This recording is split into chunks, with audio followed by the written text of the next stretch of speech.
Bueno, muy buenos días. Muchas gracias por asistir el día de hoy. Para nosotros es un placer tener en nuestro tercer día de ronda de actividades al profesor Juan Manuel Espinosa.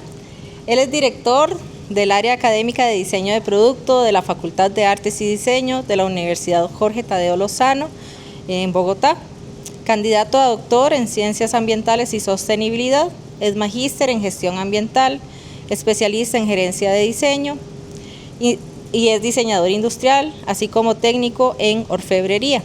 Es investigador, creador y docente universitario con más de 20 años de experiencia en el desarrollo de proyectos académicos y tecnológicos orientados a la sostenibilidad. En esta ocasión, Juan Manuel nos estará brindando una charla que se llama Diseño y transferencia de conocimiento, el rol de la academia en la sostenibilidad productiva. Esto es parte de los diferentes aportes que nos ha venido dando Juan Manuel en estos diferentes días y con esto nos va a contar un poquito cuál ha sido su experiencia en cuanto a la transferencia de conocimiento y todo el desarrollo productivo de las investigaciones que ellos hacen. En este caso, pues le damos entonces la bienvenida y los dejo entonces en manos de Juan Manuel. Gracias, Cinia. Bueno, hoy que estamos como más poquito en la costa Caribe, zonas como La Guajira, en tierra caliente, pero también la van a encontrar en montaña, Nariño, ¿sí? A alturas por encima de los 2.000, 3.000 metros, ¿sí? En zonas cerca a volcanes, en zonas volcánicas, y allá también la van a encontrar. Y en estos sitios donde ustedes la encuentran, hay una conexión con comunidades que la vienen usando desde épocas prehispánicas. Entonces, en la zona Caribe, las comunidades indígenas de la Sierra Nevada la usan desde épocas prehispánicas y objetos muy importantes de nuestra identidad cultural en temas artesanales y que tienen una carga, digamos, muy importante desde el legado ancestral, están hechos en esta fibra. En Cauca también, en Nariño también, en Santander también, en Huila, en Cundinamarca, en casi todo el territorio, ¿sí? Entonces, es una fibra que de alguna manera tiene una conexión muy importante con nosotros en temas culturales y ancestrales, pero también en muchas de las realidades del territorio colombiano, ¿sí? El café de exportación sale en costales de fique, es decir, hechos en la fibra de este material. Los principales productores son los departamentos de Nariño y Cauca. Esto estamos hablando más hacia la costa pacífica, cerca a Ecuador, hacia la parte sur. Y son dos de los territorios más golpeados históricamente por todos los fenómenos de violencia, ¿sí? Cauca siempre ha sido uno de los territorios que más ha tenido problemas de grupos armados, de cultivos de coca, y una buena parte de Nariño, la que queda sobre todo hacia la zona pacífica también. Entonces los productores de fique de estas regiones y de otras regiones en Colombia, pero en estas regiones el conflicto ha sido muy intenso, pues también han estado envueltos en estas dinámicas. Es un sector que tiene una productividad bastante compleja porque el beneficio económico de la producción de fique es muy bajo. El fique antes, ¿para qué se utilizaba? Para artesanía utilitaria, es decir, lo utilizábamos para la fabricación de empaques de alimentos, para la fabricación de calzado. Las alpargatas se hacían con la suela de fique, para lazos, para ganado, etcétera, etcétera, ¿sí? Cuando entran los plásticos, desplazan a los materiales vegetales. Eso además también es un fenómeno global. Los plásticos generan un desplazamiento de los materiales de fibras vegetales, pero particularmente en el fique, pues hubo regiones que se pudieron adaptar a una artesanía más decorativa, más comercial, pero otras regiones les ha costado mucho y ha sido bastante complejo. Entonces, el principal mercado que se ha abierto para los productos en fique es la parte industrial que los transforma en empaques para café. Pero pues obviamente estamos hablando de un producto que no tiene alto valor agregado y que por ende pues al campesino que produce la fibra de fique el beneficio o el pago que le pueden dar es bastante pequeño por este cultivo. Es decir, este es un cultivo que no tiene una alta rentabilidad, ¿sí? Cuando nosotros hicimos, porque les voy a contar un proyecto que hicimos en conjunto con una institución de investigación del gobierno, sacamos un costeo. Nos fuimos a las regiones, estuvimos trabajando con ellos y sacamos un costeo de lo que implicaba el procesamiento. Pues no da ganancia. El mejor de los casos que daban es como un ciclo, pero no genera rentabilidad. Y sí es muy exigente en muchos aspectos. Entonces, esa sumada a otras problemáticas, pues nos hizo tratar de buscar maneras en las cuales nosotros desde las disciplinas creativas podíamos aportar al diseño. Acá también hubo un trabajo muy interesante que antecede a todo esto que les estoy contando, que fue el desarrollo tecnológico, porque nosotros hicimos con esta institución un desarrollo tecnológico y fue un acercamiento para conocer muy bien cómo era el sector en Colombia. Aquí en esta ventanita sale, nosotros empezamos el sistema, uy, caramba, si era inteligente. Nosotros empezamos el desarrollo del sistema más o menos hacia el 2016. Y eso fue después todo un tema. Pero antes de eso nosotros hicimos un documental con el sector, que está en línea con lo que hablábamos ahorita con Cinia de manera informal, y es cómo se acerca uno a la gente de las comunidades. Nosotros hicimos un documental, esto fue 2013, más o menos, 2013-2014, pero el documental fue el producto de ese proceso, pero lo interesante de ese proceso no fue el documental per se, sino que conocimos todas las regiones fiqueras del país, recorrimos toda Colombia, conocimos todas las regiones fiqueras y las problemáticas de primera mano de los productores, de los artesanos, de las instituciones que están vinculadas con el proceso del fique, etcétera, etcétera, y nos permitió tener un panorama supremamente completo de lo que estaba pasando en el sector del fique. Si quieren ver el documental, eso está igual ahí también en YouTube disponible. El documental dura 1 hora. Yo creo que en material fílmico nosotros levantamos, no sé, 50 horas de filmación, no sé, era una barbaridad.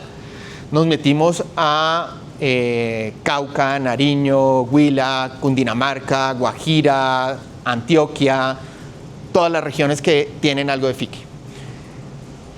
Lo más interesante es que eso nos dio un panorama muy claro de las problemáticas que tenía el sector y hacia dónde había que apuntar, y también nos permitió conversar de manera muy cercana con las necesidades reales del sector.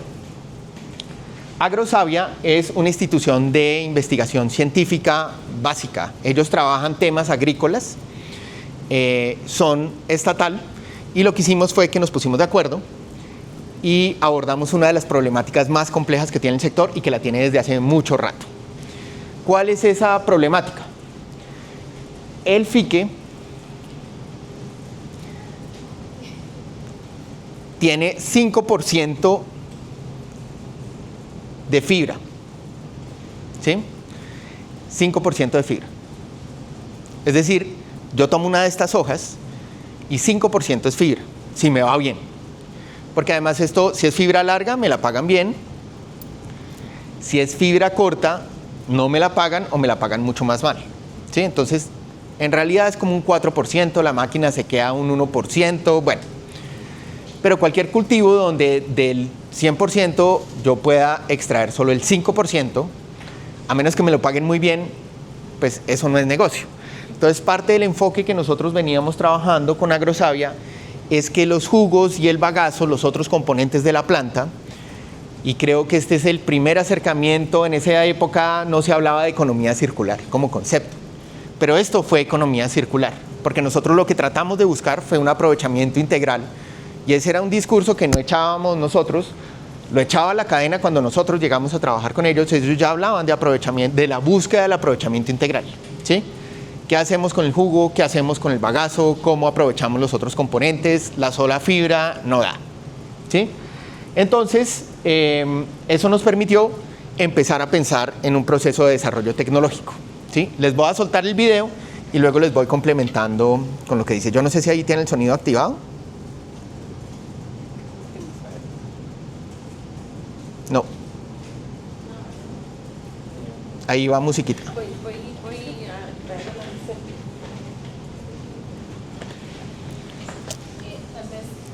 eso era lo que iba a preguntarle, si es Hoy en día, en... No tiene fruto, nada, es solo la No, hojita. sí. Digamos, la planta genera unas hojas, se parece al ágave del que sacan el tequila, son familia, son plantas familia. Fíjense en que en el ágave del tequila la fibra no la usan, pero el jugo sí, ¿sí? Pero en composición tiene similitudes, porque los jugos, sí habían estudios que precedían, que muestran que tienen usos y aplicaciones posibles, y el bagazo pues es un material que se puede utilizar en diferentes cosas. Entonces, sí hay una cantidad de aplicaciones de los otros componentes, pero eso no pasa. Hay iniciativas pequeñas en diferentes regiones de Colombia que aprovechan cosas distintas a la fibra, pero en conjunto lo que se aprovecha es la fibra. Y uno de los principales problemas para que no haya aprovechamiento integral es que el sistema actual, ¿sí?, la forma como se extrae la fibra actualmente, pues no permite que eso pase.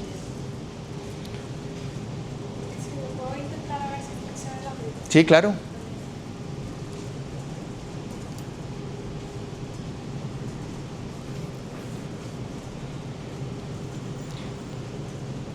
Este video es de cuando ya, sí, de cuando ya terminamos, después de todas las penurias que ahorita les cuento.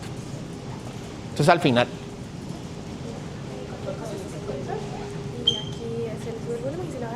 Listo, súper, gracias.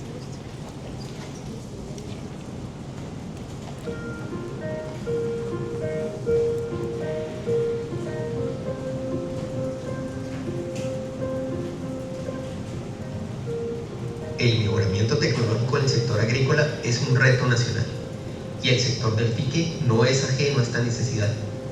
El desfibrado es una práctica que se ha llevado a cabo desde épocas prehispánicas para obtener la fibra del fique conocida como caoba. Este proceso está vinculado a un uso ancestral de la planta, una tradición y un modo de vida que va desde el corte de la hoja hasta la realización de productos muy diversos y representativos para el país. El principal método desfibrado se realiza con estas máquinas. Aunque son una herramienta útil para los desfibradores, su modo de operación y funcionamiento no han cambiado sustancialmente en décadas y sus características no se adaptan a las necesidades de la actualidad. Difícil de transportar, con bajos estándares de seguridad y desperdiciando el jugo y bagazo de la hoja, componentes que hoy sabemos tienen mucho potencial en el desarrollo de productos. Una de las principales dificultades en principio es la llevada de la máquina al sitio desfibrado. En algunos casos son laderas y esto complica mucho la situación de instalación, de llevada y instalación de la máquina. El segundo punto va ya enfocado realmente al uso de la máquina como tal, y uno de los principales problemas que se tiene es la seguridad industrial, la falta de seguridad industrial que tienen este tipo de máquinas, unido también al escaso aprovechamiento que se le da a la biomasa que sale del proceso de desfibrado. Fiqueña es un primer prototipo que de alguna manera reúne muchos esfuerzos y muchos años de investigación en la búsqueda de mejorar los procesos de obtención de fibra de bagazo.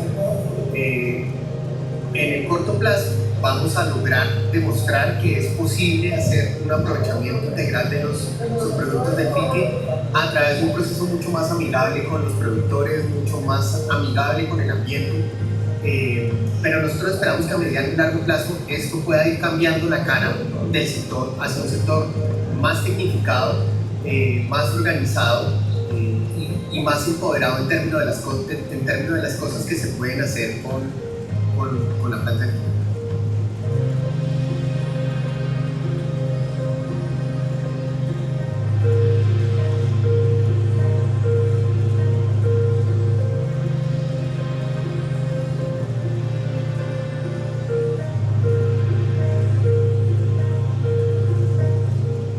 El primer paso para operar fiqueña es el transporte de las hojas. Primero, deben llegar a un punto en el centro del edificio donde se alistan de acuerdo a su tamaño. Posteriormente, se transportan con ayuda de un apilador semieléctrico hasta la mesa de soporte, desde donde se realiza la alimentación de fiqueña. El desfibrado se realiza a través de un mecanismo de aspas giratorias, pero en el sistema de Fiqueña el operario solo posiciona la hoja. El resto del proceso de desfibrar se realiza de forma automática, evitando manipulaciones riesgosas. El operario toma la hoja, la introduce en el módulo alimentador, desde donde es transportada a través de cadenas y piñones hasta el punto de desfibrado. El sensor da la orden al carro desfibrador para que ataque de forma automática la hoja.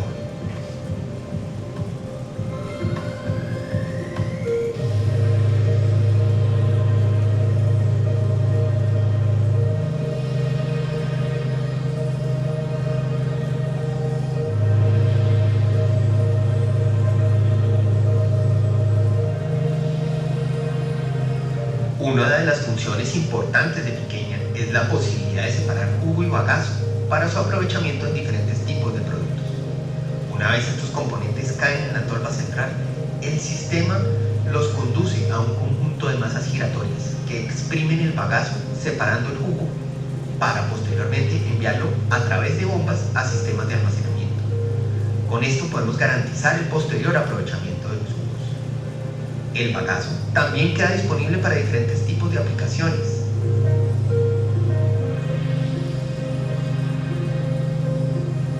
En esta etapa se realiza un primer lavado de la fibra, retirando parte de la suciedad, para posteriormente realizar un lavado más profundo en los tanques que deben tener el centro del edificio.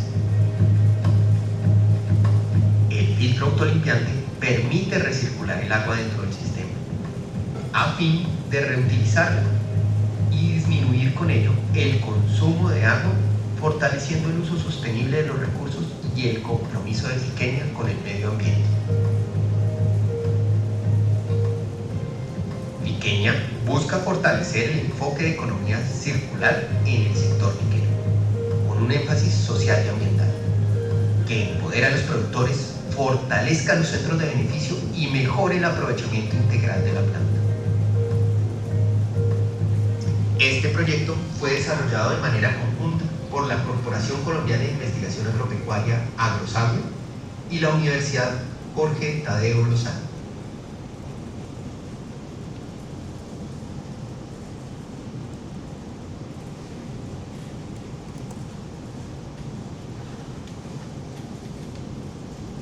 Confirmar y continuar. Continuar sin datos. Listo.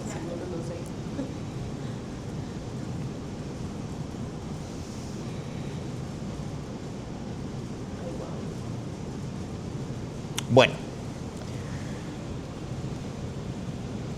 Voy a arrancar aquí.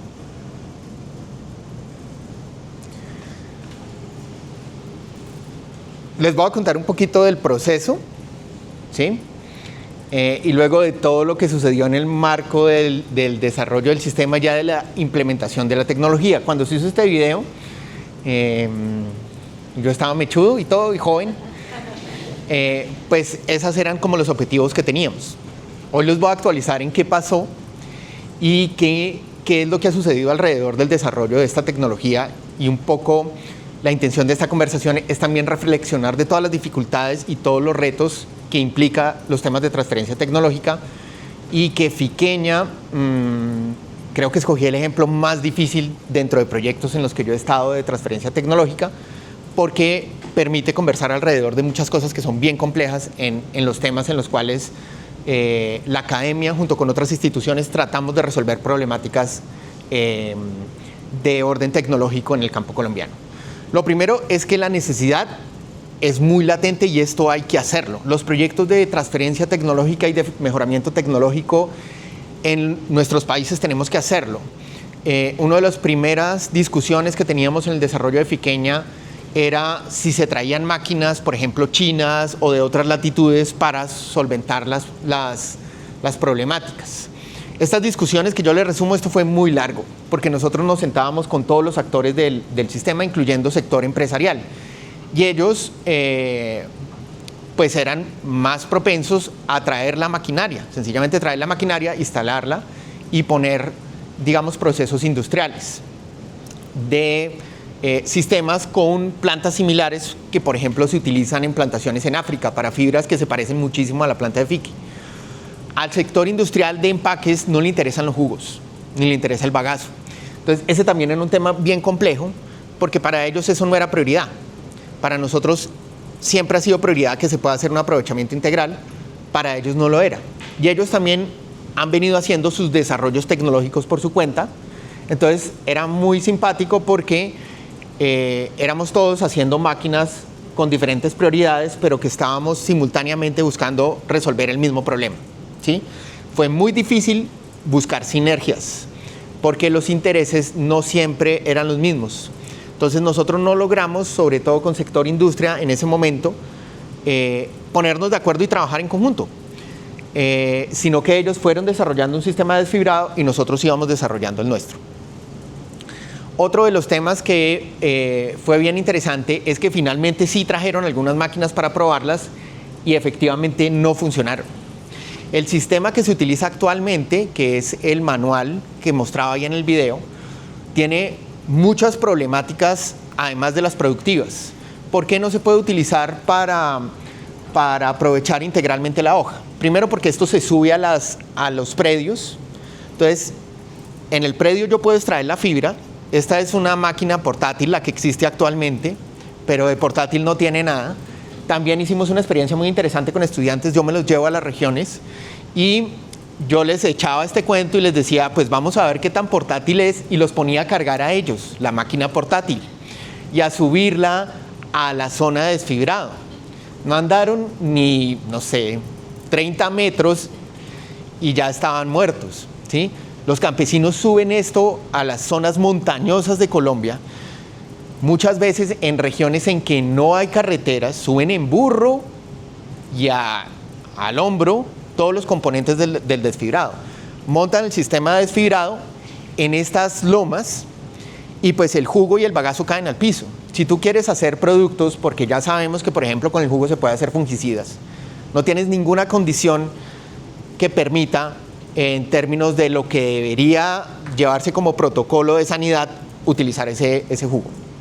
Porque ellos optan por movilizar todo como la estación de desfibrado, porque no tienen un lugar específico, ¿tienen alguna justificación? Ese fue el argumento para desarrollar los centros de beneficio. Entonces, este sistema no está pensado para ser trasladado. Fiqueña lo que busca es que la hoja llegue al centro de beneficio, ¿sí? Y ese era, digamos, una vez más, un postulado que ya tenía el sector cuando nosotros llegamos, y era para que nosotros realmente podamos aprovechar de manera integral la hoja, ¿sí? El jugo tiene que obtenerse bajo unas condiciones muy particulares, ¿sí? Es decir, yo tengo que tener un ambiente controlado. Mientras esto se haga en cada loma y en cada predio, pues no va a poder tener unas condiciones controladas.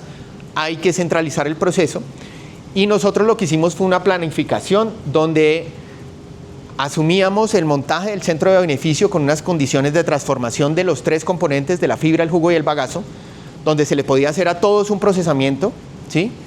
Y estos centros de beneficio tenían un área circundante de cobertura, ¿sí? Entonces, digamos, yo lo pongo aquí y esto cubre X número de veredas.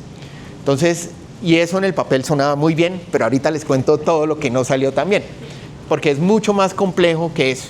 Pero la intención del centro de beneficio, y todavía es necesario centralizar el proceso en centros de beneficio. Mientras esto se haga en predios, yo no voy a poder aprovechar el jugo de manera adecuada, porque no vas a tener las condiciones mínimas para que esto pueda tener un registro, en nuestro caso INVIMA, para productos, por ejemplo, de aseo, porque el jugo tiene componentes que se pueden utilizar para la elaboración de jabones, detergentes, etc., ¿sí? Los indígenas de algunas regiones cortaban la hoja y con eso lavaban, ¿sí? Entonces, pero si tú no tienes las condiciones no puedes hacerlo. Entonces, por eso esto estaba pensado para centro de beneficio. Tal vez con esta misma línea, para anticipar esas salidas, ¿verdad? Y contextualizar un poco mejor lo que estaban como planeando. Me intriga si ya tenían las posibles salidas de la fibra, el tubo y el bagazo, y por eso diseñaron la máquina, o si la diseñaron y luego las aplicaciones vinieron luego. Y luego, ¿cuáles fueron esas aplicaciones? Ya aquí mencionabas una, ¿verdad? De los jabones, las licencias. Ya las teníamos. Ajá, ya esa lista. Ya las teníamos, digamos, sí. O sea, nosotros cuando hicimos el desarrollo tecnológico ya sabíamos a qué le estábamos apuntando con cada residuo. Eran iniciativas en las que nosotros nos estábamos basando en cosas que pasaban en Colombia. Entonces, Yo les contaba ayer a los chicos lo del jabón con fique, porque nosotros mapeamos las iniciativas que habían, y habían iniciativas de madres cabeza de familia en pueblos de Antioquia que fabricaban jabón y con esos jabones reemplazaron el Acción en el pueblo. En el pueblo no se vendía una gota de Acción, era jabón hecho con jugo de fique, y ellas recogían el aceite de las casas y de los restaurantes del pueblo para la fabricación del jabón. Entonces ya existía el esquema de economía circular. Pero es que eso era de las cosas bien peculiares. Estas mujeres que hacían jabón con el jugo, extraían el jugo con una máquina para obtener jugo de panela, botaban la fibra. ¿Sí? Claro, estamos hablando de casos muy pequeños, estos son iniciativas muy chicas de poco impacto. Entonces lo que buscábamos era que el centro de beneficio se convirtiera en un lugar productivo que permitía diferentes iniciativas, porque en Antioquia y en Nariño lo usan como fungicida, y lo usan como fungicida el jugo. El bagazo se utiliza como abono seco, y también por una iniciativa que había en Cuba. En Cuba hay una planta que se llama Heineken, que se parece mucho. Y una investigadora cubana venía trabajando hace mucho rato en el desarrollo de comida para ovinos caprinos. En La Guajira hay mucho ovino caprino, entonces allá están empezando a desarrollar comida con el bagazo. Claro, eso hay que adicionarle unas cosas para que el concentrado sea adecuado para los animales, etcétera, etcétera. Pero nosotros cuando hicimos la máquina ya sabíamos, teníamos mapeado todo en aplicaciones posibles para cada uno de los componentes, ¿sí? Porque aunque estábamos resolviendo un tema, también estábamos armando un problema grande. Porque al centralizar, o sea, el jugo y el bagazo caen al piso en el cultivo, ¿sí? Entonces, pues no se aprovecha, pero pues ahí lo absorbe. El jugo, si cae en un recurso hídrico, es un problema tenaz, porque muchos de los componentes activos le quitan el oxígeno al agua, y pues si hay ahí pececitos se mueren todos. Entonces el jugo no puede caer a recurso hídrico. Pero cuando tú tienes el problema repartido y esto cae un poquito en el piso, pues, pero cuando ya estaba centralizado en un centro de beneficio, y nosotros, por ejemplo, no sé, no me acuerdo el dato exacto, pero a la semana esta máquina al día procesaba, no sé, 8 toneladas de fibra. 8 toneladas de fibra es el 5% de la biomasa. Entonces, ¿qué haces con el otro montón? Exacto. Entonces, teníamos que tener una manera de disponer los diferentes tipos de componentes y ya tener pensado para qué se podían aprovechar, ¿sí? Y eso estaba todo conversado con el sector productivo del FIQUE, para que ellos también empezaran a pedalear diferentes iniciativas. Esta máquina que ustedes vieron, pues es un prototipo. Nosotros hicimos, también es un ejercicio de diseño bien chévere, porque hicimos todo. Primero trabajamos en la parte del desarrollo tecnológico como tal, con ingenieros mecánicos, con ingenieros electrónicos, porque esto tenía un tablero de mando gigante que estaba pensado para que las versiones posteriores ya no lo tuvieran, pero en esta nosotros teníamos la capacidad de variar todos los indicadores del sistema. Entonces, en Colombia, en Nariño, uno puede encontrarse hojas en la zona volcánica, que yo estoy pensando que acá por Cartago, por lo que me contaron, pasa también parecido, pues los nutrientes del suelo son increíbles. Entonces, en esas zonas uno se puede encontrar hojas de 3, 4 metros de largo, una hoja, mientras que el promedio en otras regiones es 1,5 metros, ¿sí? Entonces, en esta máquina nosotros podíamos variar muchas cosas, pero esto estaba pensado para que luego tú ajustaras el formato a lo que querías, ¿sí? Posteriormente también trabajamos en cómo íbamos a transferir el proceso de uso y mantenimiento. Tratamos de utilizar todos los sistemas mecánicos que pudieran ser cosas que se pueden reparar en ciudades secundarias o en el mismo pueblo. Entonces nosotros en lo mecánico nos íbamos por las cosas más sencillas y básicas para que en el peor de los casos tuvieran que ir a una ciudad intermedia cerca si necesitaban una pieza o un componente de repuesto, ¿sí? Y tratábamos de suplir como la mayor cantidad de tareas que tenía que hacer el proceso de desfibrado. Otro de los requerimientos muy importantes donde también tuvo mucho que ver el diseño es que los desfibradores, y por eso les digo, digamos, y ayer les compartí a los estudiantes, uno tiene que ir y untarse y conocer a fondo. Entonces nosotros ya llevamos mucho tiempo trabajando con artesanos y con productores del sector y participábamos en los eventos que ellos hacían. Y también nos llevábamos estudiantes allá a los eventos que ellos hacían regionales. Y uno sabía quiénes eran los desfibradores porque les faltan dedos. Esta máquina, en el proceso de desfibrado, les va quitando los dedos. Porque si ustedes se fijaron en el proceso, ellos mandan la mano y a veces, como se la enroscan para que no se la lleve, a veces la máquina les tironea muy fuerte y se lleva la mano con la hoja y les faltaban 1 o 2 dedos, incluso en ambas manos. Entonces, si ustedes suman variables, pues es un sector que realmente lo que uno reflexionaba es los que trabajan en el sector del FIC es porque realmente tienen algo emocional en la conexión con este sector, ¿sí? Pero pues obviamente el recambio generacional, si en otras actividades es bien complejo, pues en desfibradores nadie quiere convertirse en desfibrador. La máquina es muy segura. Esa es una de las cosas que sí nos salió muy bien. El sistema es extremadamente seguro y aquí no hay riesgo de amputación de ninguna manera. Las condiciones se les mejoran también muchísimo en temas de ambiente laboral, porque el desfibrado, claro, es en la montaña, a condiciones ambientales de la montaña, jornadas del día completo, y es un trabajo supremamente duro y extenuante. Ellos tienen que ir cortando las hojas, armar los arrumes, empezar a pasar las hojas para el desfibrado, etc. Pero sí tratamos como de tener en cuenta todas esas variables alrededor de lo que implicaba. En ese proceso, pues nosotros hicimos un levantamiento de todas las secuencias de uso, diseño de cada uno de los sistemas de componente. Estos son partes de los manuales de que nosotros hicimos para la máquina. O sea, esto es parte del manual, qué implementos de seguridad debes tener, cómo la debes limpiar, cuáles son las labores de mantenimiento día a día.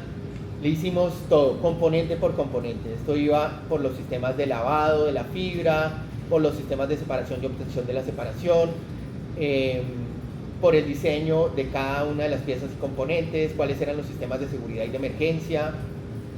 Hicimos el desarrollo de cada uno de los componentes y luego también de los sistemas de transferencia. Entonces, esto es material más técnico. Hicimos 2 manuales muy técnicos. Este es el de uso. Entonces, si un operario tenía que manejar la máquina, se le hacía un proceso de entrenamiento del sistema y se le entregaban los manuales. Este es el que es, digamos, como muy especializado. Y había otro electrónico que era eléctrico, que era el tablero, pues que ese es aún más especializado, ¿sí? Pero acá están como las recomendaciones generales del sistema de funcionamiento. A nivel de los productores o los agricultores, ¿qué aceptación tuvo ese cambio de chip, digamos, de una forma de trasladar la materia prima a esos centros? ¿Hubo resistencia?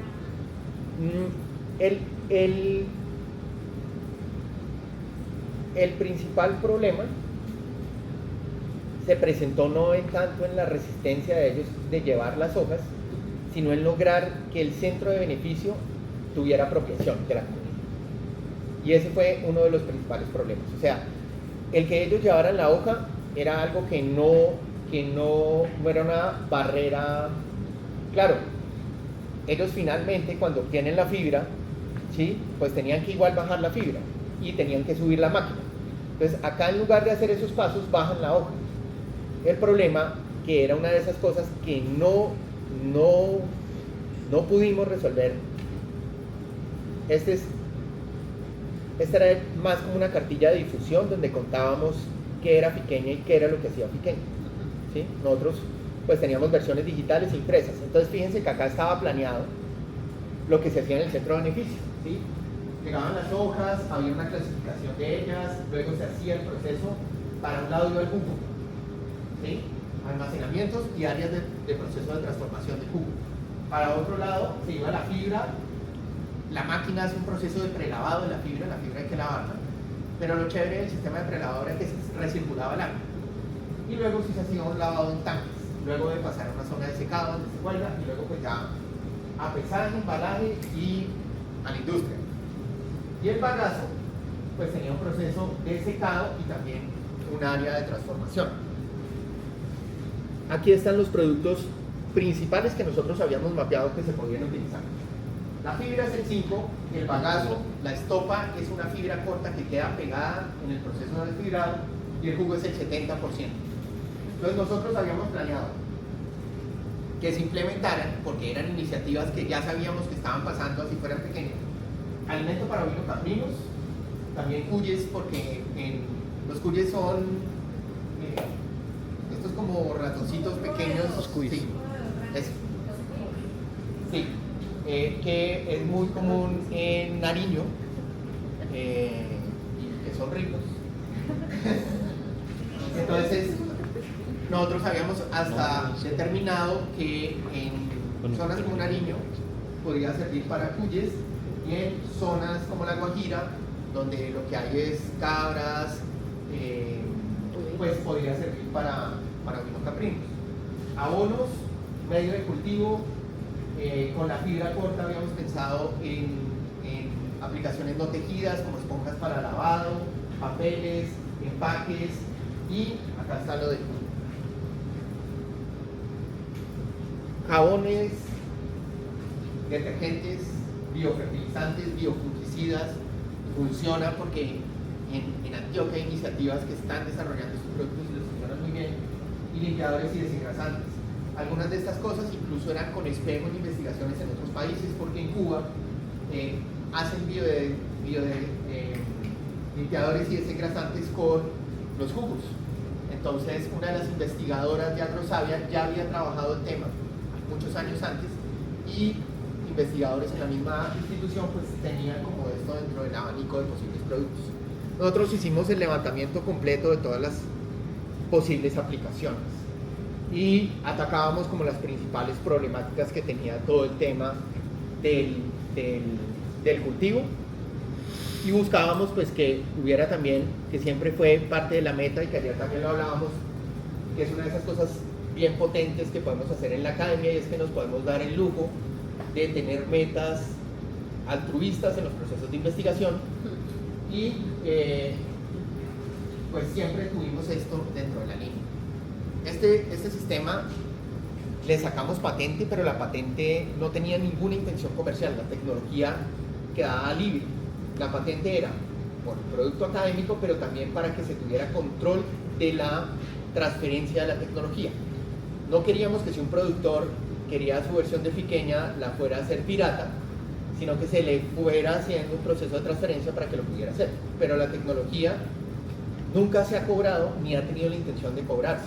Incluso Agrosavia pues es del Estado, y ellos lo que buscan es el proceso de transferencia tecnológica, y nosotros, aunque somos universidad privada, nos montamos en la misma ruta. Nosotros lo que queríamos era que la tecnología tuviera un proceso de transferencia. Sí, pero tengo duda como el tema de la cadena de suministro, del ciclo de vida del producto. O sea, inicialmente funcionaba como son los productores, son muchos pequeños productores, son como productores medianos, grandes, y cómo operaba el sistema, digamos, en términos de, bueno, tal vez eso primero. Todos son muy pequeños productores. Muy pequeños productores. Sí, porque son pequeños incluso para el margen de lo que se considera pequeño en Colombia. Son casi que, no sé, como un microproductor. Porque además el fique tiene la característica que en muchos predios son muy pocos los productores de fique que tienen cultivos de varias hectáreas. No es común. Lo común es que lo tengan mezclado con otros tipos de cultivos y que lo usen para lo que se llama ya el pan mujer. Estoy sin plata, desfibro unas hojas y vendo la fibra, ¿sí? Eso además pues tiene una cosa bien interesante, y es que este es un cultivo que no tiene temporada, ¿sí? Yo podría estar extrayendo fibra todo el año. Entonces los productores también aprovechaban eso para intercalarlo, para mezclarlo en su esquema productivo con otros tipos de cultivos. Perdón, ¿y ellos a quién le venden la fibra? Principalmente hay dos mercados para la fibra en Colombia. Uno es el artesanal, que es bastante importante, más de lo que uno se imagina. En Santander y en Boyacá, que son dos departamentos importantes en Colombia, se hace un procesamiento significativo de la fibra larga. A ellos les interesa mucho la calidad de la fibra, porque para artesanía es importante la calidad de la fibra, y ellos compran la fibra a mejor precio que la industria de empaques. La diferencia no es mucha, pero pagan mejor, y se usa en Santander y en Boyacá principalmente para producir fibra para diferentes tipos de artesanía. Ese es el mercado número 1, pero es el más pequeño. ¿Qué tipo de artesanía? Se hace, voy a buscarles una imagen.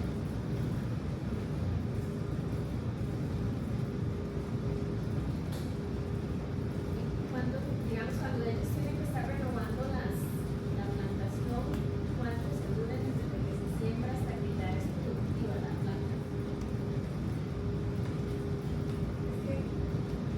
Quiero que responda. Es que el pique es una planta que incluso no tiene un programa de manejo agronómico. Es un cultivo que se da silvestre, que ha sido así desde que siembra, lo que tiene la producción que las ha tenido de muchos años.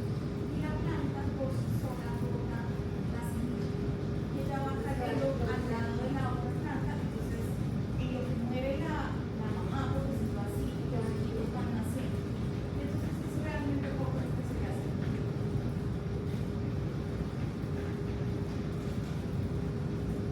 No, ahí se ve como pequeña, pero O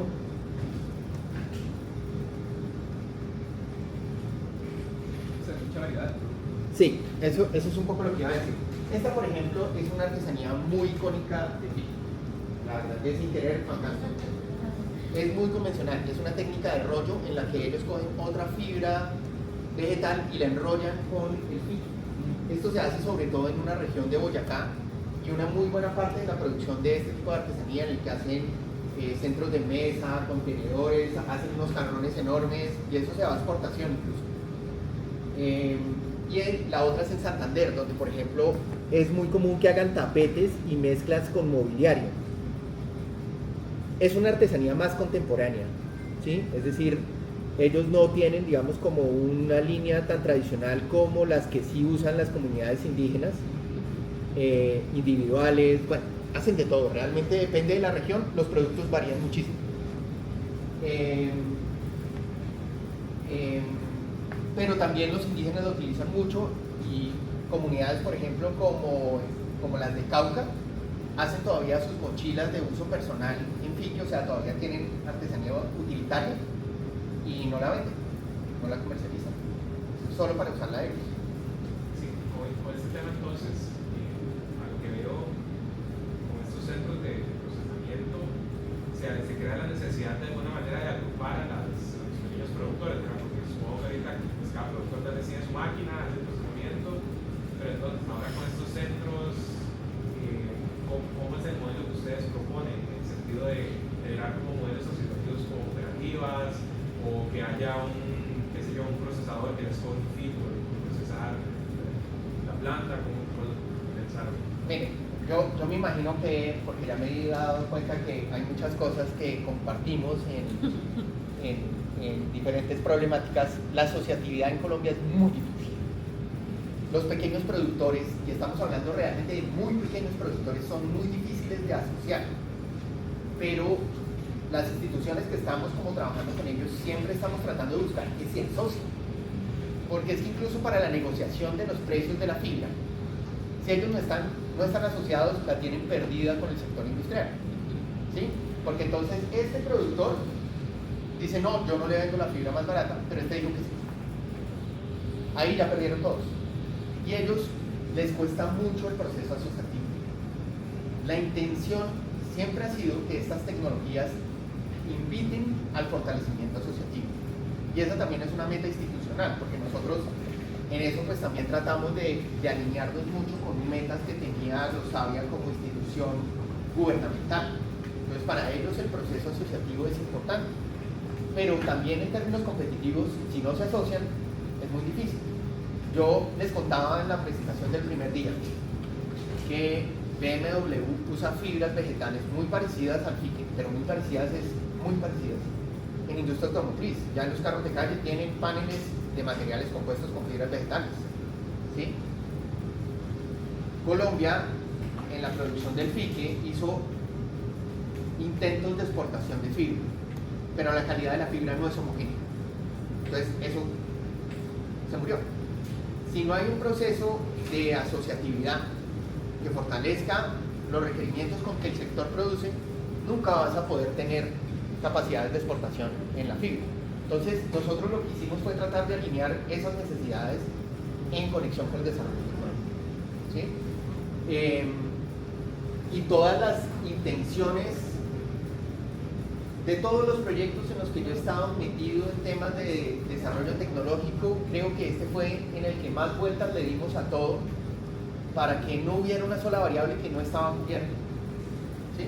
Y tratamos que todo realmente pues tuviera una razón por la cual se movía o se implementaba o desarrollaba de X o Y manera, ¿no? Y perdón, ahí cuáles son los principales stoppers para la asociatividad, un tema cultural, tal vez. En una buena parte es un tema cultural, ¿sí? También pasa en el sector artesanal y también hemos tratado de trabajar con ese tema en el sector artesanal porque nosotros también trabajamos mucho con artesanos. Y es difícil, porque les pongo dos ejemplos, ¿sí? En Boyacá, unas artesanas con las que nosotros trabajamos, ellas hacen una artesanía muy bonita, también en rollo, es decir, se parece a eso que les estaba mostrando aquí, pero utilizan una fibra de páramo, que se llama paja blanca, el nombre común es paja blanca. Ellas suben al páramo, ellas habitan el páramo. El páramo son zonas por encima de 3.000 metros más o menos, ¿no? ¿Cierto? A partir de 3.000 metros en Colombia pues la vegetación es otra, ¿sí? Y dentro de eso, en las zonas incluso que están como colchón entre bosque y páramo, pues se dan, por ejemplo, paja blanca. Ellas extraen la paja blanca. Ahí me salgo de rango, pero incluso tuvieron muchos problemas con autoridades ambientales porque las autoridades ambientales les decían, usted no puede sacar eso. Y ella les decía, pero es que esta es mi casa, yo vivo acá y no voy a sacar eso. Nunca les hicieron caso, lo sacaron, ¿sí? Por fortuna, finalmente la autoridad ambiental se dio cuenta que lo que tenía que hacer era voltear la cosa y ponerlas a ellas a ser parte de las personas que trabajaban por la preservación del páramo. Y hoy en día las que más cuidan el páramo son ellas, ¿sí? Porque por ejemplo ahí se meten a sacar maderas de manera ilegal. Ellas son las primeras que soplan, como decimos nosotros los colombianos, al que se metió a hacer lo que no debía, ¿sí? Entonces, y esa fue también una cosa bien interesante con Sorteo. Pero ellas son un grupo pequeño de mujeres, trabajaban muy unidas y de manera muy colaborativa. Se pelearon por una tontería de esas y se acabó la asociación. Ellas podían exportar porque les llegaba un pedido y el pedido les llegaba y se repartían la producción entre todas. Después les llegaba el pedido y como estaban peleadas no se repartían la producción y ahí murió, ¿sí? Y es un poco un tema, en ese caso por ejemplo, muy de cosas emocionales y discusiones emocionales que afectan la intención de asociatividad y de negocio colaborativo, ¿sí? Es muy común que se vean como competencia, lo cual tampoco tiene sentido porque estamos hablando de unas capacidades de producción muy pequeñas. Entonces, sí hay un tema cultural ahí muy fuerte que hace difícil la solución. Cuando nosotros empezamos a definir a dónde iba a ir la máquina, porque finalmente ahora les empiezo a contar las cosas que salieron todo lo completo. El primer problema que tuvimos fue financiación y continuación para la financiación. Entonces, nosotros estábamos en este proyecto, bueno, arrancamos todo el proceso de presentación, de plata, por allá 2016. Arrancamos de verdad por allá 2018. Ok, así es. Y nosotros empezamos el proceso de desarrollo de los sistemas, de las máquinas, etc. Se viene una subida del dólar en ese momento y lo que nosotros habíamos cotizado en el momento que presentamos al proyecto, al momento que pudimos empezar a comprar componentes, pues ya eran dos universos distintos. No nos alcanzó para terminar lo que estábamos haciendo y nos tocó entonces, bueno, fase 2 del desarrollo del sistema. entre una fase y la otra, solo en procesos de lo que implicaba administrativamente la continuidad, fue un año, o más de un año, ¿sí? De los que nosotros tuvimos para dar el sistema. Pero el primer problema fue la falta de continuidad o las dificultades para darle continuidad a los procesos investigativos y la continuidad en los recursos para el proceso. Entonces, eso nos extendió los tiempos muchísimo y nos dificultó mucho el proceso de continuidad en la experimentación, por ejemplo. Otro de los temas que fue complejo es, pues como les contaba, hay muchas regiones fiqueras en Colombia. Listo, ¿para dónde nos llevamos la máquina? Y de alguna manera, pues todas las regiones querían que nos lleváramos la máquina para su región. Entonces eso se volvió en un problema, ¿sí? Inicialmente estaba pensada para Nariño, pero pues el sitio que se iba a utilizar para instalar la máquina tenía que cumplir unos requisitos técnicos mínimos, ¿sí? Al menos debería tener una plancha de concreto para fijar el sistema, y la plancha tenía que estar bien echadita para poder fijar el sistema y que eso no implicara pues dificultades en la operación del sistema, cosas de ese estilo, ¿sí? Un espacio para tener los tanques de almacenamiento de los jugos. Nosotros hicimos una lista de requerimientos técnicos, ¿sí? La máquina iba para Nariño, ya estaba negociado con qué asociación iba, ¿sí? Cumplía, digamos, como los requisitos de asociatividad, etcétera, etcétera. Eso lo manejó más Agrosavia que nosotros, porque pues ellos eran como la institución estatal. El caso es que cuando se hizo la visita técnica no cumplían con nada. Se consiguieron una plata para hacer las implementaciones en el espacio, pero hicieron otra cosa. Fue una cosa muy loca. Entonces la máquina no se pudo llevar allá, ¿sí? Tocó buscar otro sitio a donde llevar la máquina. Entonces se abrió como una especie de postulación de quienes tenían capacidad para recibir el sistema. Antes de pasar al otro sitio, ¿qué influyó en esa mala comunicación, en ese mal entendimiento de parte de la asociación, de la comunidad, de esos requerimientos? ¿Qué sucedió en ese proceso? Pues es difícil saberlo porque en realidad nosotros nunca entendimos un poco el por qué hicieron las cosas como las hicieron. Tenemos sospechas e intuiciones, ¿sí? Ellos, por ejemplo, estaban tratando también de poner otro sistema de desfibrado. Entonces, este otro sistema tenía otras condiciones, adaptaron para ese sistema, ¿sí? El sistema lo llevaron, no funcionó, pero ellos ya se habían gastado el recurso en eso, ¿sí? Entonces, pero pues no podemos tener certeza que fue por ahí. El caso es que cuando se hizo la visita técnica se fue a mirar, ustedes tienen las condiciones había que tener, por ejemplo, las condiciones, porque los sistemas provisionales son de diésel, ¿sí? Y nosotros, este sistema es eléctrico. Entonces pues tenía que tener unas condiciones del tendido eléctrico mínimas para que el sistema opere. No estaban, el espacio no estaba adaptado, la plancha no la habían arreglado, nada. Entonces no se pudo. Nunca, yo por lo menos, y los investigadores de Agrosavia que trabajaban conmigo, tuvimos claridad de qué pasó, qué fue lo que no se logró, lo que sí, y las razones por las cuales terminaron haciendo algo muy extraño en la adaptación del espacio. ¿Y el costo específico de ese equipo que corrió por Agrosavia o No. a ellos se les... Ellos no sé de dónde o cómo, pero ellos hicieron por aparte, consiguieron hasta donde tengo entendido. el que ustedes desarrollaron. No, los costos de la fabricación del prototipo la cubríamos nosotros, principalmente Agrosavia.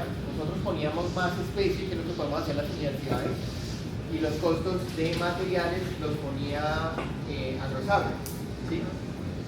Pero la máquina nunca se cobró. O sea, lo que nosotros necesitábamos era, nosotros la llevamos si usted tiene las condiciones, punto, ¿sí? El costo es cero. De por sí la figura era como un comodato, o sea, la máquina se les daba como en un préstamo,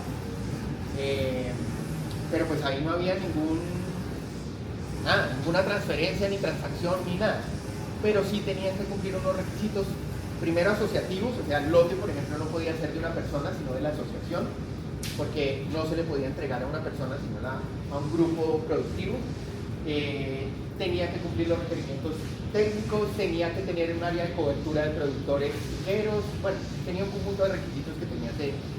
Entonces, otra vez nos tocó volver a definir para dónde iba. Como se estaba volviendo todo un tema de conflicto, lo que se determinó fue un equipo técnico que iba a revisar, se les dijo a las regiones productoras que se postularan, ¿sí? De todos modos, esto es un prototipo y pues la intención era que donde lo instaláramos también pudiéramos comprobar el funcionamiento para luego poder sí pensar en la versión que se replica, ¿sí? Que además obviamente pues sería menos costosa porque ahí ya no estábamos probando cosas, sino que ya sabemos a la fija cómo funciona. Pero en esa, digamos, en esa ventana de la transferencia y de a dónde llevarla se abrió como una especie de convocatoria para ver qué lugares estaban con las condiciones para transportar o para llevar el sistema. Y ahí se postularon varias regiones. Y lo que se hizo fue un equipo técnico que fue y visitó las zonas para mirar que se cumplieran. Pero, por ejemplo, ahí ya hubo un aprendizaje porque nosotros sí podríamos decir, no sabemos qué pasó en Nariño, pero sí podemos decir que de pronto hubiera sido bueno unas visitas previas a el espacio para entender que sí estaban haciendo lo que tenían que hacer y no solo ir a verificar cuando ya estaba hecho.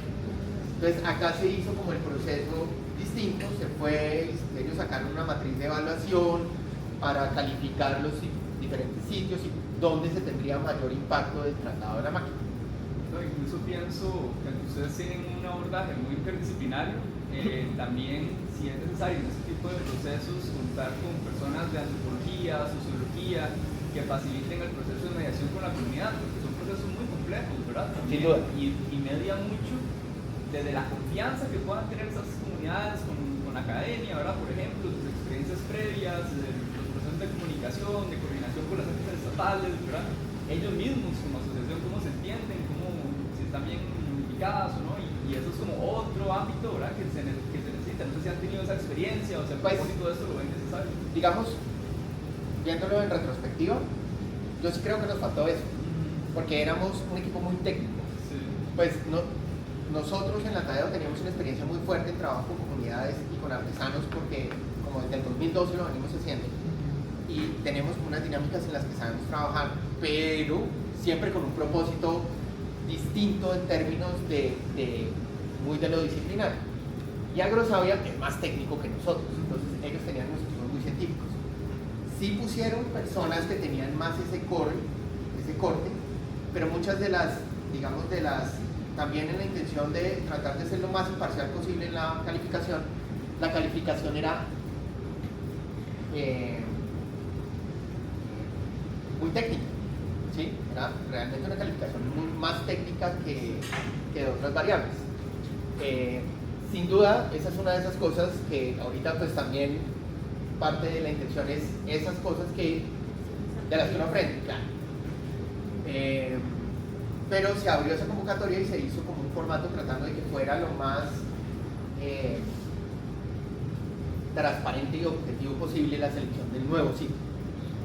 Y en esa selección del nuevo sitio finalmente se determinó que la máquina iba para La Guajira.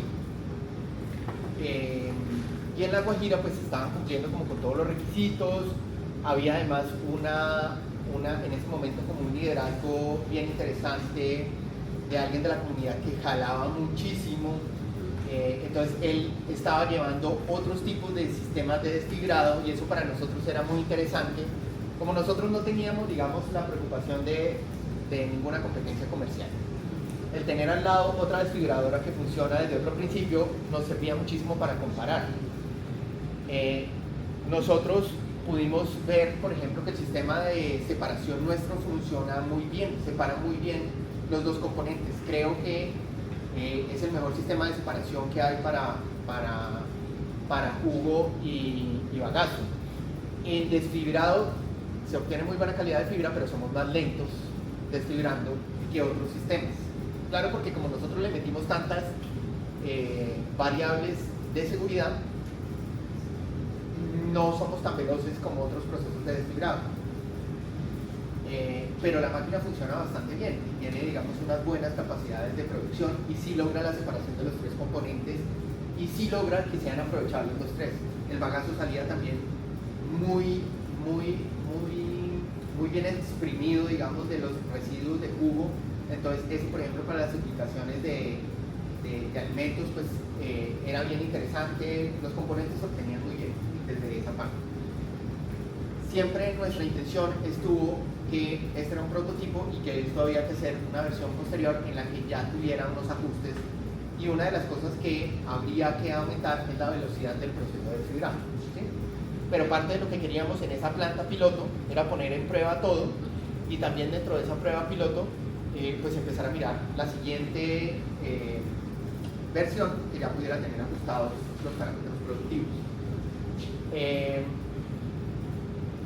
La máquina se traslada exitosamente a La Guajira, se lleva, se instala, se pone a funcionar. Obviamente cuando arranca a funcionar, pues siempre aparecen cosas que el voltaje, que no era, que sí era. Estamos hablando de zonas rurales, en sitios bastante, en algunos casos bastante aislados en Colombia. Este no era tan aislado, digamos, como de un casco urbano, que es San Juan, pero sí, pues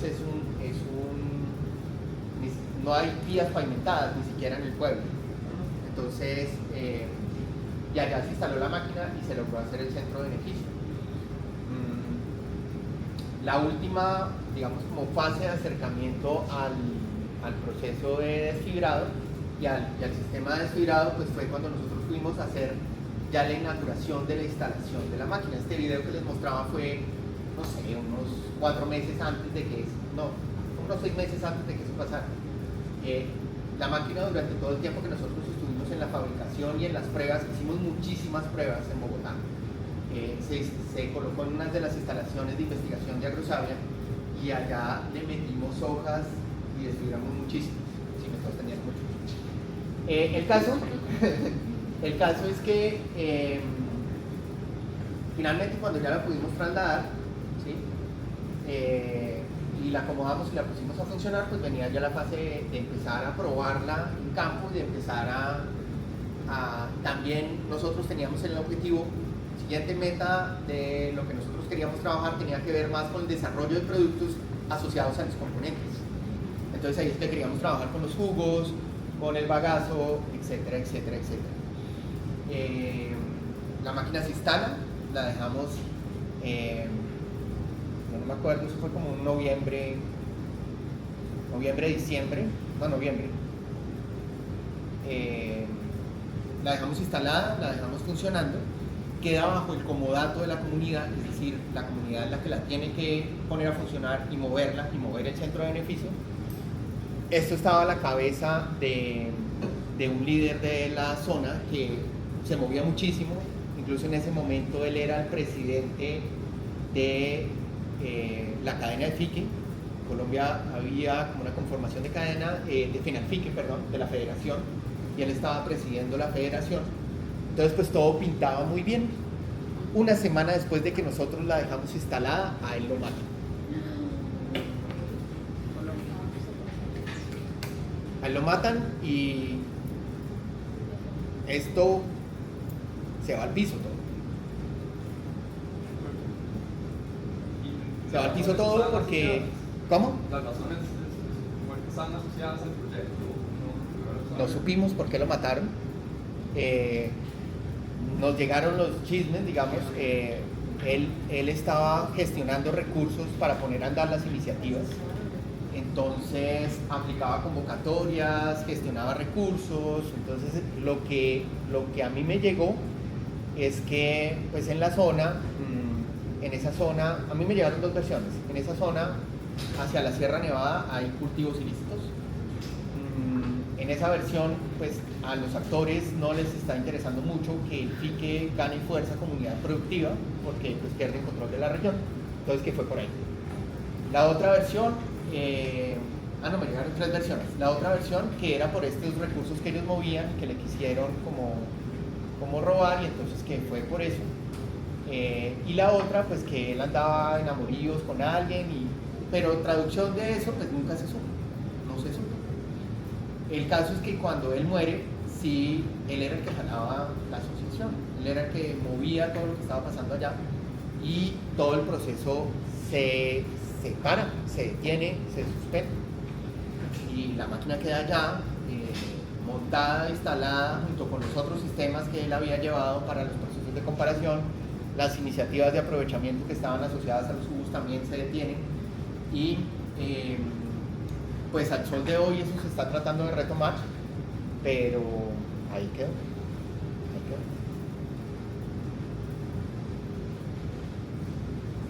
Qué triste. Sí.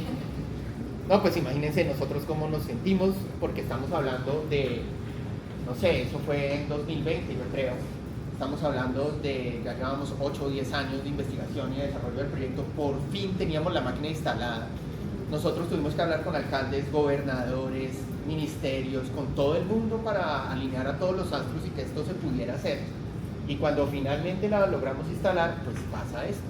Desde Rosario no había una injerencia donde pudiera empujarlo por esa forma. Lo que pasa es que, digamos, volvemos un poco como a ese punto que es muy crítico en los temas de transferencia tecnológica, y es, si no hay una comunidad que mueva las instituciones que apoyamos los procesos, no lo vamos a lograr, porque nosotros no podemos, Agrosavia no podía ponerse a operar la máquina y hacer el proceso.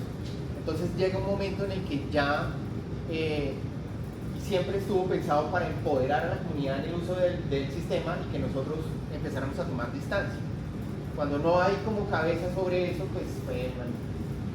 Y hay un tema, no sé si ustedes como país lo viven, en el sector agrícola el relevo generacional es crítico. Y en este sector que es tan, que vive como de las uñas, es aún más crítico porque casi nadie quiere volver a veces a sembrar pique, a procesar pique, a hacer artesanías. Es un saber que se está perdiendo y requiere un esfuerzo institucional grande de las políticas públicas que se quieren para lograr que un sector como este resuelva sus problemas de base. Las personas son muy críticas, que maten a la persona líder de la región y que no haya quien lo reemplace. Es un tema de planeación del mismo sector y de la misma comunidad. Entonces, el sector adolece de personas que puedan trabajar en el tema, y en general el sector agrícola es un problema de relevo generacional muy serio. Ahí hay una cosa peculiar, y es que en los que hacen los servicios tradicionales de pique, como desfibrado, como cultivo de la fibra, ya son mayorcitos. Pero donde uno se encuentra jóvenes en el sector del fique es, por ejemplo, en los que están haciendo fungicidas y abonos con el líquido. Sí hay interés más en los productos que sean alternativos que en los que tradicionalmente se trabaja en el sector. Lo que pasa es que no hay cómo obtener el jugo si no hay las tecnologías. Pero, digamos, si lo entiendo, el 4% es fibra, ¿verdad? Que es con lo que se hacen los productos tradicionales. Sí. Digamos, ustedes le dieron la vuelta a algo que normalmente usaban como el gran producto y más bien lo otro que se desechaba, que es el 70 y el 25%, ahora jugos y bagazo para hacer productos nuevos. Entonces, digamos, como que uno pensaría, de alguna manera, aunque quisiera pensar en economía circular, si en algún momento tuviera que sacrificar algo, sería ese 4%, o es que ese 4% pondera económicamente mucho mejor que el otro 91%. O sea, esta pues ya es como mi visión y mi opinión. Si lo miramos como negocio, el negocio no está en la fibra, ¿sí? Como está hoy.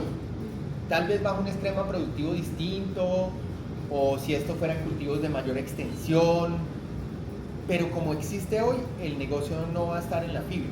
El negocio está en el jugo. Okay.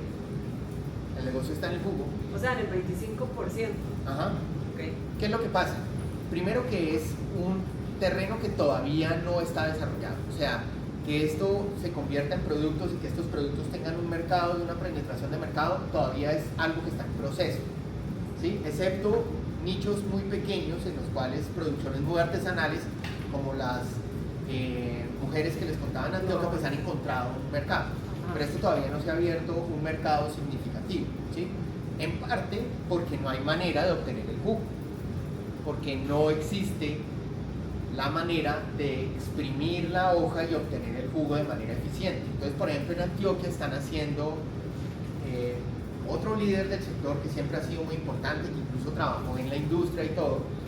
Él está muy metido en el tema de abonos líquidos, y el abono parece que funciona increíblemente bien, pero no tiene cómo extraer jugo en volúmenes grandes porque no existe la tecnología para obtener jugo en volúmenes grandes, ¿sí? Eso es parte de lo que sí resolvía Fiqueña y sí logra de manera adecuada. ¿Cuál es el tema? La fibra sí se debe preservar por varias razones. Primero, porque sí tiene futuro, tal vez no como está manejándose ahora, pero sí tiene futuro en el universo actual de la búsqueda de nuevos materiales. Es una fibra bien interesante. Pero más allá de eso, pues la estamos usando desde épocas prehispánicas, entonces sí deberíamos encontrar maneras de mantener el legado del uso de esta fibra en propósitos artesanales e industriales. En el mismo café colombiano es un diferencial que vaya empacado en la fibra de esta planta. Entonces, tal vez por rentabilidad no es el mejor, pero sí hay que buscar maneras de mantenerlo. Y el que las mismas personas, a pesar de lo difícil que es el sector, lo sigan haciendo, muestra que hay un arraigo cultural muy fuerte con la fibra, ¿sí? O sea, es algo que hay un sentido de apropiación muy fuerte. Los fiqueros son muy orgullosos de ser fiqueros, a pesar que eso no da plata. Entonces, ahí hay unas cosas que es importante mantener por razones distintas digamos, como al beneficio económico. Pero si no se resuelve lo otro, pues los jóvenes, por ejemplo. Dentro del 70% del bagazo, ¿verdad? Dentro de los productos del bagazo, Jugo y vaca. ¿cuál recomienda usted así como el producto top en producción? Bien, entre jugo y bagazo, el aprovechamiento de jugo es el que puede tener, al parecer, las aplicaciones de mayor valor agregado. O sea, el jugo es el residuo que tiene, digamos, la posibilidad de convertirse en un producto de mayor valor, ¿sí? Porque obviamente un abono orgánico hoy en día, bajo las nuevas ópticas, incluso legislaciones, pues es un producto que puede valorizarse mucho versus el proceso que implica de transformación. Con bagazo, yo diría que el más importante está hacia el alimento de diferentes animales, porque con esto también se pueden hacer abonos, ¿cómo es que se llaman? Abonos sólidos, ¿sí? Pero pues es de mucho mayor valor agregado, por ejemplo, hacer un concentrado para ovinocaprinos, con una ventaja además bien interesante, y es que conecta con la región, que era algo que también hablábamos en el taller, que cómo hacemos para que haya cosas que conecten con la región. Entonces, esta máquina estaba en La Guajira hay ovinos caprinos, entonces ese concentrado puede alimentar los ovinos caprinos de la región, y estamos hablando de una región que tiene muchas dificultades. Allá hay mucha presencia indígena en la zona de La Guajira, muchos problemas con los temas de agua. Los ovinocaprinos que tienen en las rancherías, ellos no tienen cómo comprarles un concentrado, ¿sí? Entonces acá hay una cosa muy interesante, porque es algo que se puede producir para la misma región, ¿sí? Entonces ese tiene mucho potencial, pero el que puede tener más valor como negocio es jugo, desde mi óptica. Bueno, yo tenía como varios comentarios también, como para abrir también una conversación más dialógica y ver si te interesan o cómo te caen, digamos, como algunas reflexiones que hemos tenido de este lado, trabajando un poco con el tema de biomateriales. Bueno, yo vengo como una intersección más entre diseño y ciencias sociales, entonces van como un poco más los comentarios. Bueno, el primero es con esto del fallecimiento de esta persona, ¿verdad? Que es como muy fuerte, como el final, ¿verdad? Sí. Toca, ¿verdad? Nos tocan estas prácticas también, como ver cómo esto infiere, ¿verdad? En lo que se realiza. Me parece interesante esto de no pensar el desarrollo tecnológico de manera aislada, ¿verdad? Sino todo el acompañamiento que tienen estas actividades socioproductivas, y cómo necesariamente las transforma, ¿verdad? Como pueden ser las 3 de estas opciones que mencionabas, pueden ser las 3 o puede ser ninguna, no sé, pero hay que enmarcar como todos estos desarrollos tecnológicos en cambios muy fuertes que tocan muchos intereses, ¿verdad? También, no sé si habrá sido el caso, pero bueno, también hay competencia o nuevos mercados con otros polímeros, plásticos, ¿verdad? Y Sí. tal. Puede que no sea el caso porque son zonas un poco más aisladas, pero siempre trastoca, ¿verdad? Como mucho de ese entramado existente y lamentablemente es muy competitivo, ¿verdad? Con esa parte industrial. Y ahí yo conozco poco, ¿verdad? Pero eso me parece muy interesante porque abre todo otro ámbito de investigación, precisamente como hacia las ciencias sociales también, ¿verdad? Bueno, eso fue como un pensamiento que me quedó ahí como al margen. Lo otro, que me parece muy, bueno, el proyecto increíble, ¿verdad? Muy interesante el abordaje que tienen, ¿verdad? Muy comprometido, sin duda alguna, y me parece muy interesante el posicionamiento que toman desde un inicio de, no queremos importar otras tecnologías, sino desarrollarlas desde acá para que se puedan mover, reparar, ¿verdad? Eso me parece muy interesante, y yo lo que me pregunto es hasta dónde se puede estirar ese posicionamiento, incluso a posiciones como un poco más radicales, si se quisiera, ¿verdad? Que yo creo que la región latinoamericana como que ha ido reflexionando mucho en esa vía y amerita, ¿verdad? Como seguir pensando en esa línea. Pienso, por ejemplo, bueno, en el peso que tiene la industria, ¿verdad? En estas producciones, y hasta donde pues, estamos muy condicionados a materiales de larga longevidad, ¿verdad? Que se usan mucho, metales, ¿verdad? Ese tipo de componentes, hasta dónde se pueden involucrar otro tipo de biomateriales en estas producciones, ¿verdad? Que a veces van un poco a contrapelo de la industria, pero que sean componentes igual muy de la zona, que se puedan como cambiar más fácilmente y tal, ¿verdad? Eso es como una inquietud que nos ha surgido mucho como dentro de lo que estamos como realizando, y esto lo unimos mucho con una reflexión que también me parece como transversal a lo que realizás, a lo que propones, y es el tema, pues sí, de un lado de la biodiversidad, y por otro este concepto que acuña un filósofo que se llama Jules Puy, que es la tecnodiversidad, ¿verdad? Y cómo deberían estar como muy en diálogo, y mucho de lo que este concepto de la tecnodiversidad apuesta es a cómo generar otras salidas u otras concepciones sobre la tecnología a partir de la diversidad cosmogónica o cosmológica que tienen las personas, que tiene la cultura, ¿verdad? Y lo tocas de muchas maneras, ¿verdad? Con esos conocimientos ancestrales que están muy arraigados, ¿verdad? Mucho lo que busca este concepto es abrir otras vías a lo que él llama como esta monotecnología occidental, ¿verdad? Donde las respuestas tecnológicas que damos van siempre como en la misma lógica con la que se producen, con la que se piensan, ¿verdad? Y como hay otro montón de tecnologías que han pasado desapercibidas, que son de mucho menor impacto, muy bajo impacto, ¿verdad? Pero que están íntimamente intrincadas con formas de ver el mundo, ¿verdad? En el caso de los tejidos, no conozco pues en Colombia, pero en algunos casos en México, ¿verdad? Como la idea del tejido está como completamente amarrado con su visión del mundo, cómo se estructuran las cosas, cómo se perciben, cómo se ven, y veo que sí reconoces y le das mucho valor a esas formas de entender el mundo, ¿verdad? Y la arraigo cultural que tienen como en estas personas, pero en la máquina como tal sigue privando como esta monotécnica, ¿verdad? Que solemos usar de ensamblaje, reproducción en serie, producción a escala, ¿no?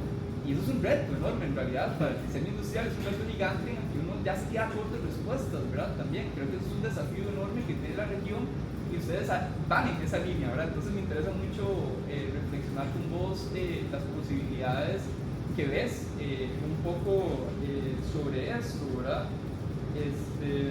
Y más que todo hablabas que incluso hay como una conexión emocional, ¿verdad? Con esta producción. Entonces, si bien las variables son muy complejas de diseño, ¿verdad? De la seguridad, los modelos de negocio, ¿verdad? Obviamente el desarrollo que se le pueda extender como a las personas, ¿verdad? Los beneficios, etc. Cómo lograr arraigar un producto de estos en estas formas de entender la naturaleza, de entender una planta, la conexión que tienen con la planta, ¿verdad? Yo como diseñador me ubico, digamos, como en el paso que viene después, pues esta es como una parte más de cómo se producen los materiales y tal, yo estoy como ya luego en qué hace uno con los materiales, estoy un poco más de ese lado, entonces me parece muy interesante como el diálogo en esa vía, y digamos como que estos comentarios que hago van muy van mucho en la línea de reflexionar qué es la transferencia tecnológica, que al final de cuentas es un poco el tema que traes aquí. ¿Qué es primero lo que se transfiere, de quién a quién, y cuáles son las lógicas de poder que están mediando en medio, ¿verdad? Desde donde hablamos como académicos, académicas, qué es lo que se transfiere, cómo se usa, cómo llega esa tecnología, cómo cae, ¿verdad? Y luego la otra reflexión que era cómo entendemos la tecnología, ¿verdad? Y desde dónde la estamos pensando. Bien, sí, chévere, y efectivamente sí hay muchas coincidencias, aunque nuestra manera de haber hecho y de habernos acercado al desarrollo siempre tuvo unos parámetros muy técnicos. Yo no podría decir que fue lo único que nos orientaba, es decir, había otros factores en los que estábamos como muy centrados o generando, buscando espacios de reflexión alrededor de lo que implicaba el sistema y la llevada o la transferencia del sistema a regiones, y siempre tratamos de mantener un canal de comunicación muy fuerte con el sector todo el tiempo. Pero fíjense que a pesar de eso, pues lo que pasó en Nariño, algo ahí no salió bien. Pero parte de lo que yo quería como poner ya como hacia el final de la charla estaba conectado un poco con este tipo de reflexiones. En retrospectiva, para mí esta ha sido la experiencia más compleja y más difícil en la que yo he estado metido en temas de desarrollo tecnológico o de conexión con lo rural. Por ejemplo, lo de los materiales, que es por donde he estado hablando estos días, ha sido siempre es un lugar mucho más fluye mejor, ha sido como más divertido en la experimentación. Esto ha sido sufrido en todos los aspectos. Y al final pues fue muy tenaz, porque nosotros, parte también de llevarlo hasta el fallecimiento de Javier, pues nosotros quedamos también como, ¿y ahora qué? Esto pues acá murió, todos estos años, acá murió. Es que a pesar de todo eso, yo sí creo que estas cosas hay que hacerlas, porque como lo hablábamos en el tema de los materiales, ¿sí? Que estamos coincidiendo en un discurso, pero desde lugares como un poco distintos, ¿sí? Yo les decía a los estudiantes, el problema de los plásticos no es el plástico, el problema de los plásticos es que creímos que era la solución para todo, y nosotros seguimos otra vez construyendo alternativas de nuevos materiales, pero volviendo a tratar de buscar la misma fórmula, y es, busquemos una solución para todo. Si nosotros buscamos una solución para todo, pues vamos a replicar el mismo problema porque estamos usando la misma ruta de desarrollo. Lo que necesitamos es diversidad en las opciones de materiales.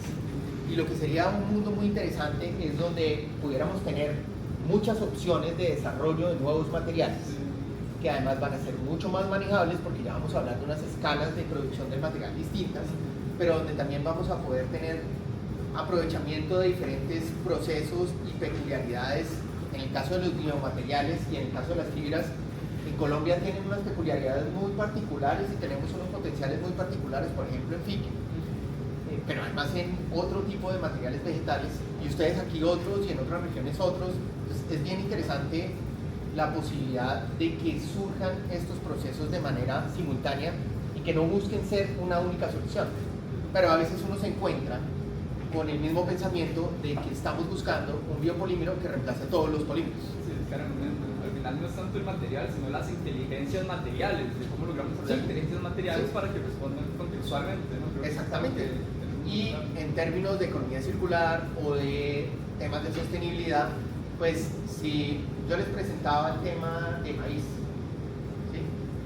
Pero si nosotros desarrollamos materiales basados en residuos de maíz, si eso se implementara y todos lográramos que eso fuera para todos así, pues entonces el problema ya no sería el que tienen los plásticos, sino el que tiene la escalabilidad de ese otro sistema. Entonces, parte de lo que desborda el uso de los plásticos es que lo usamos para todo. Lo usamos para todo y pensamos que sirve para todo, y ahora estamos buscando otra solución que sirva también para todo. ¿Sí? Tal vez un ejemplo que te puedo dar que experimentamos por aquí con este tema de la escalabilidad, de la escalabilidad, y el paso para las colegas también, que creo que les puede interesar. Bueno, nosotros venimos de la Universidad de Costa Rica, entonces también es un espacio muy rico que abrieron por aquí de intercambio. Bueno, desarrollamos un material que intentaba reemplazar estas tarimas de madera, ¿verdad? Las pallets, creo que les digo, ¿verdad? Y era un material como un conglomerado. Usamos como la herramienta de la biomímesis para entender cómo se podía mejorar la distribución de cargas, optimización del material, y en términos biomateriales desarrollamos un conglomerado de fibra de piña y café que a la hora de prensarlo en caliente ya generaban como otra forma de hacer esas tarimas, y con eso quitar un montón de madera, ¿verdad? Que se usa, que es un material muy valioso, que depende de árboles, ¿verdad? De especies y tal, ¿verdad? Es una problemática grande. La cuestión es que a la hora de ir con AUNE, que es como la promotora, digamos, de emprendimientos en la universidad, y empezar a pensar en el desarrollo de este producto, estas ideas, de nuevo, que se trigan desde la lógica industrial, desde la reproducción, como claro, qué buen proyecto, vamos a centralizar todo el país y vamos a desarrollar este producto aquí, lo exportamos, y es como wow, suave, ¿verdad? Como que el tema no iba por ahí, sino el tema iba de hacerlo muy localmente, con empresas, ¿verdad? Como muy situadas, que pudieran hacer sus propias tarimas, que las utilizaran para sus productos, y que esa vida útil luego reintegraran esos componentes al suelo, ¿verdad? Y que hubiera como toda una lógica ahí productiva, pues diferente, acorde, digamos, un poco la filosofía que nos orienta, pero es toparse con ese montón de tropiezos de esa lógica operativa que ya está muy instalada, ¿no? Y muy arraigada, y muchas veces impide como lograr explorar estas otras maneras, que creo que también tienen muy presentes, ¿verdad? No sé si conoces al laboratorio de Valdivia, de Chile, de Plata, hemos tenido mucho contacto con ellos y andan también mucho como en esta línea de pensamiento, ¿verdad? Como esta biopolimérica que acaba de pasar en Bogotá, pues igual un taller muy interesante para comunicar como la región, ¿verdad? Por ahí estuvimos con un artista. Allá estuvo una toma. Fueron las estudiantes con el material que trajimos. Allá estudiantes. Sí, claro, porque mira, ahí es donde están convergiendo ahorita como las personas que están pensando como en estas líneas y queriendo abrir nuevos espacios, pero el cómo se abren esos nuevos espacios es un territorio en disputa, ¿verdad? Eso me parece muy interesante, hacia dónde lo logramos llevar, y cómo se logra ir un poco más allá, o cómo se logra retar como estas lógicas industriales que estas innovaciones las enrumban de nuevo hacia el mismo sistema productivo. Entonces me parece muy rico como esos ejemplos que estás dando y los desafíos que han tenido, porque veo que también están ahí como en estos mismos dilemas, ¿verdad? Sí, no, y pues por eso yo también a Cinia le agradecí mucho la invitación, porque parte de lo que hemos podido hacer es compartir esas diferentes miradas que tenemos frente al rol del diseño, frente a la forma en la cual nosotros podemos hacer las rutas de investigación, frente a cómo podemos generar lazos o puntos de encuentro que nos permitan pues engranarnos, y también buscar unas rutas digamos diferentes frente al desarrollo de estos materiales, porque lo que sí creo es que este interés que existe hoy en día en el desarrollo de nuevos materiales y en aplicación en productos pues es una oportunidad muy interesante de repensar muchas cosas, ¿sí? Y creo que tenemos que encontrar las maneras de aprovechar esa oportunidad desde un lugar que yo considero que sí es privilegiado. A mí me causa mucha curiosidad que, por ejemplo, en el tema de fibras vegetales, desde hace mucho rato, pues muchos de los desarrollos potentes no estén pasando acá, ¿sí? Porque pues nosotros somos los que tenemos la capacidad natural de la riqueza alrededor de esos temas. En Costa Rica está entrando fuerte, el tema de los biomateriales está entrando fuerte, pero inversión extranjera de transnacionales estadounidenses, por ejemplo. Entonces muchos de esos cuestionamientos han venido desde ahí también, ¿verdad? ¿Qué es lo que andan buscando nuestras empresas? Porque en Costa Rica y Colombia crece todo por montones, ¿verdad? Obviamente claro, son el foco de inversión y de innovación en sus materiales, pero hacia dónde va, el futuro está un poco en juego ahí, digamos, y toda esta, digamos, mercadotecnia verde que se está haciendo, está ahí jugándose, ¿verdad? También si realmente va a ser fiel, comprometida a las causas que tiene, o si va a ser otro valor agregado más tipo greenwashing, ¿verdad? Sí, y ahí está parte también de los retos de los temas de investigación. No, tal vez yo estoy en el departamento que se encarga justamente de la protección y la transferencia,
mesa.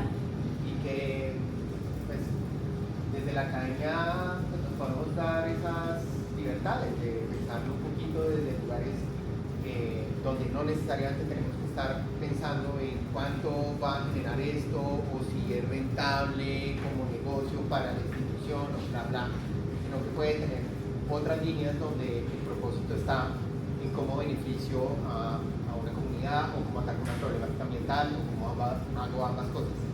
Y dentro de este proyecto creo que esa fue una de las cosas que a pesar de los tropiezos, que nos salió bastante bien. Nosotros sí pudimos tener unos canales de articulación con la gente bien interesantes y mapear con mucha claridad qué era lo que se necesitaba. Más allá de que pues finalmente el proceso quedara truncado, pues sí se dio una respuesta que de alguna manera se alineaba muchísimo con lo que la misma comunidad estaba demandando y estaba trabajando. Y pues hoy en día se quiere retomar esa ruta.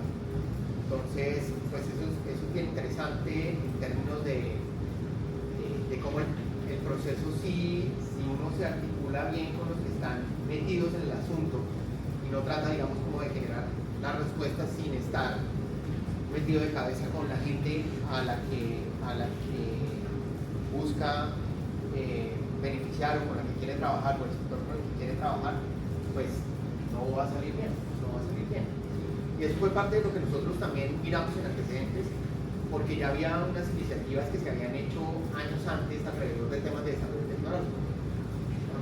En Nariño habían instalado un sistema de separación de saponinas, que es como un componente activo que tiene el jugo y que en teoría se utiliza para procesos farmacéuticos, y pues eso no salió bien por ese tema. ¿Sí? El tema del cómo se articuló a la comunidad fue bien complejo. Entonces nosotros tratamos de tener también en cuenta muchas cosas.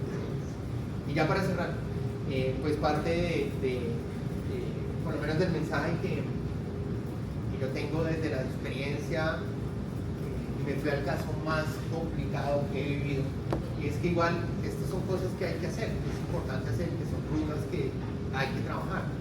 Y yo he estado, digamos, como metido en muchos temas y en muchos proyectos que tienen que ver con región, con lo rural, con temas de sostenibilidad, y uno ve que aunque sean cositas pequeñas, algo se avanza en términos de cambiar dinámicas alrededor de lo que sucede en las regiones y de la forma como en las regiones se visualizan las cosas. El mismo acercamiento de los estudiantes a estos fenómenos, lo que les contaba, yo me llevé grupos de estudiantes y, digamos, después de la pandemia, cosas que se han puesto difíciles, y esa ha sido una, volver a llevar a los estudiantes a regiones.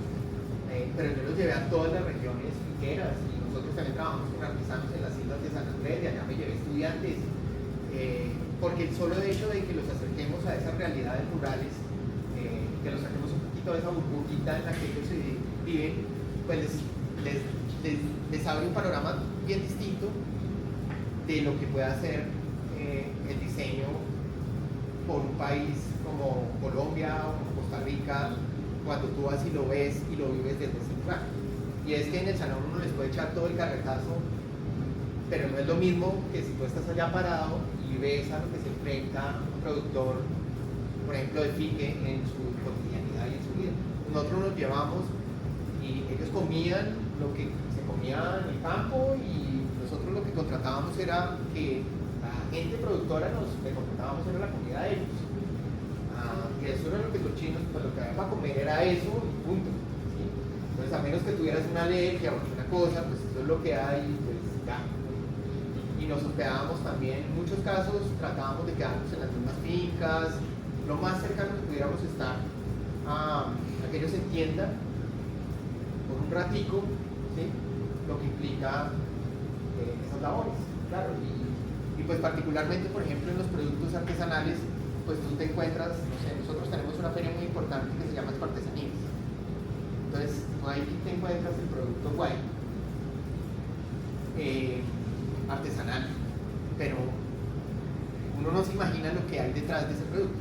Entonces cuando estos chinos iban y cargaban la máquina para mirar dónde se ponía, obviamente no los ponemos a desfilar, pero la llevaban, la ponían, cuando veían cómo se corta la hoja, cómo se extrae, y que ahí ni siquiera has empezado el proceso cercano a hilar esto para luego hacer la artesanía, pues les cambia la perspectiva totalmente de lo que implica la vida del campo. ¿Sí? Entonces, creo que eso también es una cosa bien interesante en todos estos procesos, y es que nosotros estamos desde espacios académicos, esto también nos permite acercar a los estudiantes a las realidades de los países y a lo que nosotros podemos hacer frente a esas realidades y a las necesidades que tenemos en nuestros territorios, ¿sí? Porque a veces desde el aula las necesidades del diseño pues están muy marcadas hacia lugares más convencionales del ejercicio, y pues darse cuenta que yo puedo hacer otras cosas que no necesariamente están a lo que veo en una revista o en el tweet, o en el Twitter, o pues, está chévere. Y ya, muchas gracias.